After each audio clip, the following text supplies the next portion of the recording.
Ah, diri ta, kinaaman diri pa daw mga tao.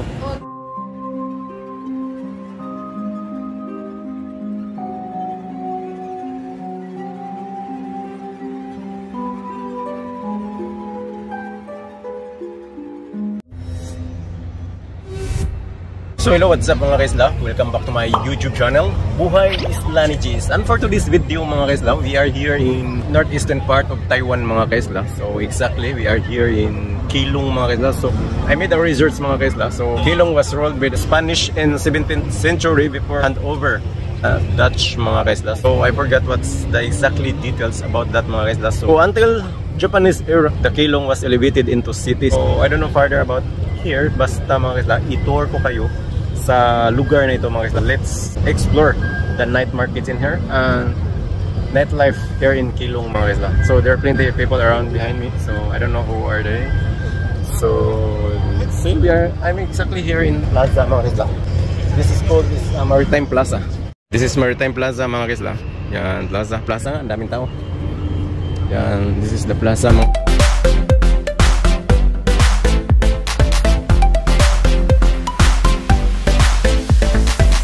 So may night market daw dito mga kaisla. Iwan ko saan tong night market nila dito.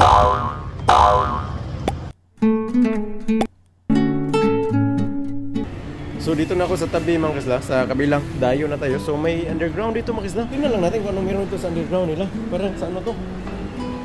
Empowering sustainability committed to better pedestrians. Labangan.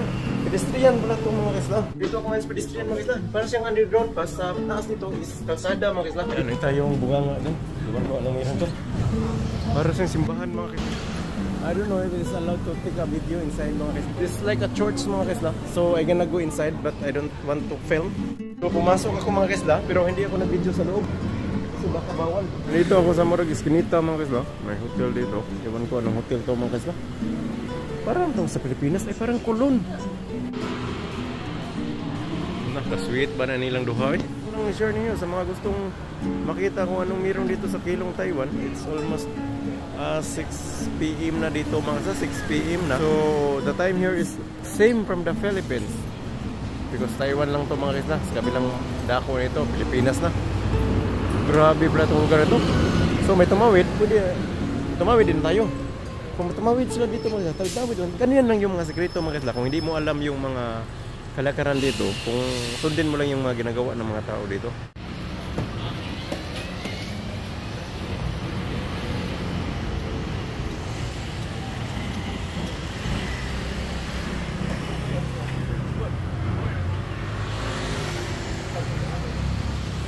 Mga kaisla, may KFC dito.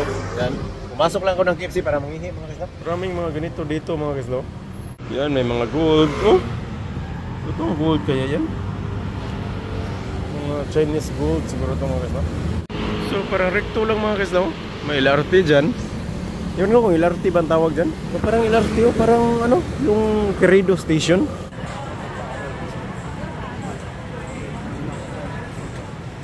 Nagtawag rin. So ito nga rin ano, yung Carrera machine.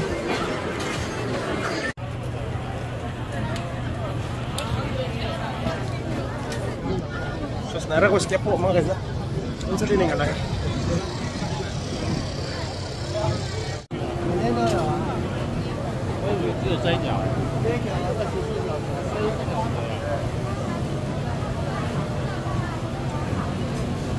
Putin sa kabayo. Oo, niliyog sa manok. Kabihan yung lugar eh. Mas malala.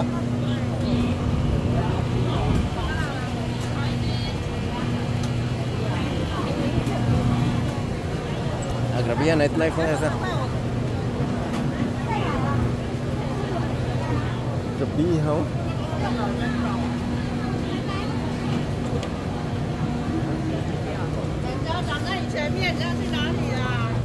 Mga kasbihan, no? Iwan ko mga kaisla kung anong meron dyan. Royal Empire. So Dutch Empire to mga kaisla, Spanish. Siko. Pwede siguro masunod rin. Uy, na may mura magbayad. Saan nila? Saan nila bayad masunod, ha? Iwan ko mga kaisla kung pwede ba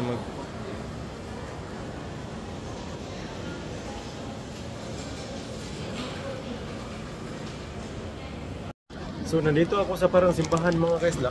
Iwan ko kung simbahan ba ito mga kaisla. Kasi may nakita ko mga tao magdadasal. So simbahan siguro ito mga kaisla, iwan ko lang. So sa tingin ko mga kaisla, simbahan nga ito kasi may nagdadasal din dito. Kaya nagdasal-dasal lang din ako mga kaisla. Hiningi ko lang yung kapatawaran na nag-video o nag-picture ako dito mga kaisla. So nandito ako ngayon sa parang simbahan nila mga kaisla. Daming nagdadasal. Kaya hindi ko alam kung Chinatown ba to. Ay, Chinatown. China pala to, no? Kasi Taiwan to eh. Sakop to sa China. So dito ako sa gilid mga kaisla. Dito ako sa gilid mga kaisla. Naghintay ako kung may mag-picture sa loob or mag-video. Wala pa ako nakikita mga kaisla. Pero kung may makita ako mga kaisla, bukan natin videohan dyan sa loob mga kaisla. Kaya respect lang din sa area nila mga kaisla, no? Baka bawal ang picture, video. May nakasulat kasi doon. Hindi ko maintindihan mga kaisla. Kaya maniid sa ta. So may magandang building dyan mga kaisla. Iwan ko kung anong building yan. Dami mang pumapasok. Ang ganda pala ng Taiwan. So dito mga kaisla, may temple mga kaisla. Pasukin nga natin anong temple to mga kaisla. May temple. Chongqing Park Monument mga kaisla. Restricted area to which citizens had no access. The current Chongqing Park was built in 1950. Dito kataas yung hagdanan nila mga kaisla.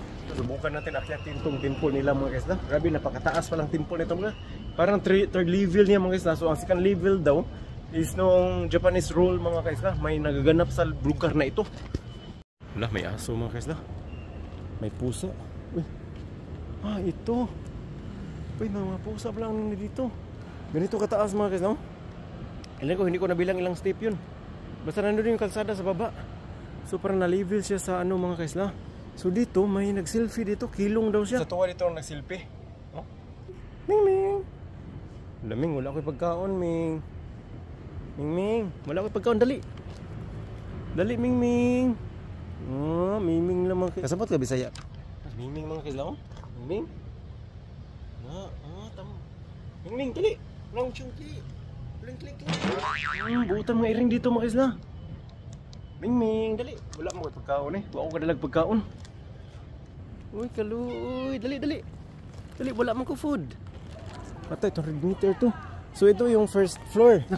Mga kaisla, ang taas pala ng. Grabe pala itong ano na to. Oh, may aso na, may ibang ano. Turi git mga kaisla, para siyang turi. Okay, sigbin di mga kaisla. Tara ko na, ito ko na doon. Hello eh, kuyawan sa tani eh. Kalaban ko dito mga kaisla, yung singilin ako ng bayad. Wala akong pira nila dito. Hindi ako natakot sa mga aswang-aswang na yan mga kaisla. Hindi ako natakot dyan. Natakot ako sa mga maningil mga kaisla. Baka may maningil dito. So ito na yung itsura niya mga kaisla. Dito sa second level na ito mga kaisla. Ito yung first level. Second level, baka libre ito papunta dito. Tapos pagbalik, mura nagbinteryo eh. Kamingaw mga kaisla. Grabe, mingawa lugar ah. Oh, parang may mga. Ako di man kung tugungo. Mutuod yung na maningil ani kung. Patay na po children playground na po guno. Patay, wala akong makitang tao mga kaisla. Ang tahimik parang sementeryo. Hala. Patay, ang dilim pa naman doon. Oh, ang dilim mo. Grabe, ang dilim mga kaisla. Nandito ako sa mga maraming punong kahoy. Wala. Para akong na ano, parang nahilo ako mga kaisla. Ano kayo meron dito? So ito na yung third level mga kaisla. So, oh, ang dilim mo. May mga. Uy, naiungo ani. Asa ko lupad ani mga kaisla. Amo ka tinuod ba nang waman siguro ungo dito sa kuan. Tanaw kayo, ngita oy kapig kahoy. Dito ang dilim na. Tayo na. Hoy. Anong meron dyan? Tingnan natin to. Grabe, dilim na dito mga kaisla. Dami ng punong kahoy. Laban ko dito, maningil lang. Hindi ako takot sa mga mga kaisla. Wala na. Ang dilim. Subukan natin tong. Hindi ito tama mga kaisla. Kung umaga lang ito mga kaisla, maganda to. May hagdanan dyan mga kaisla. Pailawan ko ha. So, yan. May hagdanan dyan mga kaisla. Yan. Ito kadilim mga kaisla. Yan. Ayaw ko na dyan mga kaisla. Wait na ako. Akala ko mga kaisla, hindi ako matatakot. Kasi doon pa rin tumayo yung ano ko mga kaisla. Kasi yung third floor nila, yung second floor, historic na pangyayari mga kaisla. Alam mo kaisla, yung sa baba is parang sementeryo. Ay mataas pa doon mga kaisla. Maganda talaga pag ano. Hindi ko kabisadong lugar, hindi ko pa itong na-search yung anong meron dito. Baka may mga kakaibang mga elemento mga kaisla. So for the safety mga kaisla, kasali yan sa 48 law of power mga kaisla. You must know when to strike. Yan yun mga kaisla. Human instinct, ayaw kong pasukin.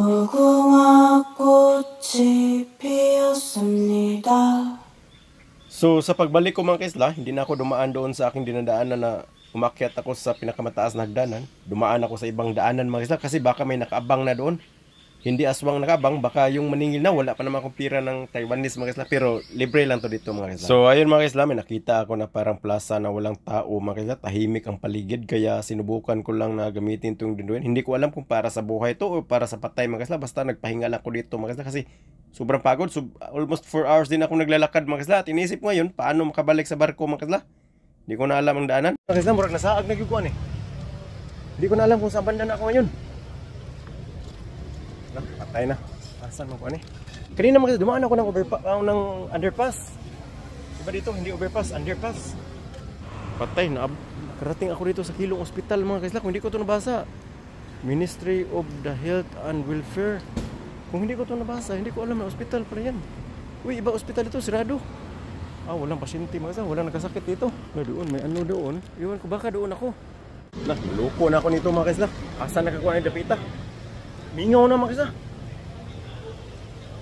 Grabe itong lugar na ito eh. Dami ako napuntahan na lugar mga kaisla, pero itong lugar na ito, iba din ang experience ko dito sa Taiwan mga kaisla. Iwan ko ano na itong mga pinagdaan-daanan ko nito mga kaisla. So dito mga kaisla, hanggang may nakarating ako sa police station. Ibang police station dito mga kaisla, tahimik. Wala sigurong krimen dito eh. So hanggang nakarating ako sa Kilong Seafood Restaurant mga kaisla. Grabe, parang may angel burger dito. Ay, luto pala to eh. Saan mo ko banda nito? Wala.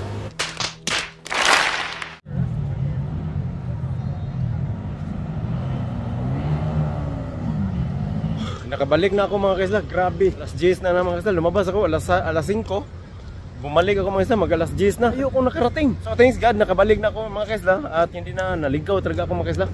So yun lang mga kaisla. I'll miss you to my next vlog.